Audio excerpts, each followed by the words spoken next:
আমার বাড়ি হচ্ছে জগৎপুর। আমি এই মুহূর্তে দেশের বাইরে, মরলে একসাথে পরিবারের সাথে, দেশের মানুষের সাথে, গ্রামের মানুষের সাথে একসাথে মারা যাইতাম, তাও ভালো ছিল। এখানে আরো বেশি কষ্ট হইতেছে। আমার বাড়ি জগৎপুরে, নতুন বসিরহাটের পূর্ব পাশে, মরি নদীর পার। মরি নদীর পারে জগৎপুর গ্রাম, পুরা গ্রামটা পানির নিচে তলায় গেছে। চারিদিকের পানি অলরেডি জগৎপুরে সবকিছু ডুবে গেছে।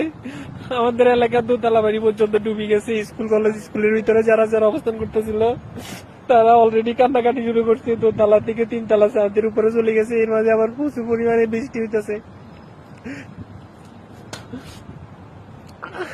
পুরো দেশবাসীর কাছে একটা আবদার করছি, আল্লাহ পুরো দেশবাসী আমাদেরকে বাঁচান, আমাদের ফেনী জেলার মানুষদেরকে বাঁচান। সারা দেশে শুধু 64টা জেলার ভিতরে 3টা জেলার ভিতরে শুধু বন্যা হইতেছে। আল্লাহ আল্লাহ সারা বাংলাদেশের মানুষগুলা ফেনীর দিকে আসেন, ফেনী, নোয়াখালী, কুমিল্লার দিকে আসেন।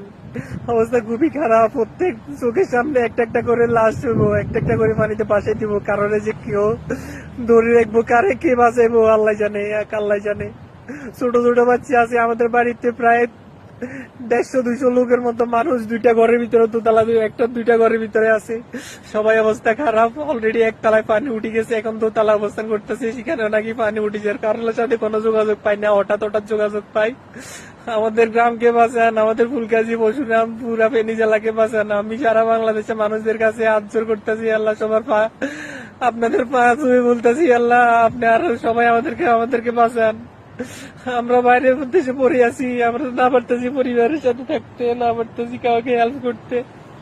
মনে হইতেছে কোন গলার ভর্তি চুরি দিয়ে দিছে আমাদের কাছে, এমন মনে হইতেছে। আমাদের পরিবারকে বাঁচান, আমাদের পরিবারকে বাঁচান, জগৎপুরকে বাঁচান, ফুলগাজী সবাইকে রক্ষা করুন আল্লাহ।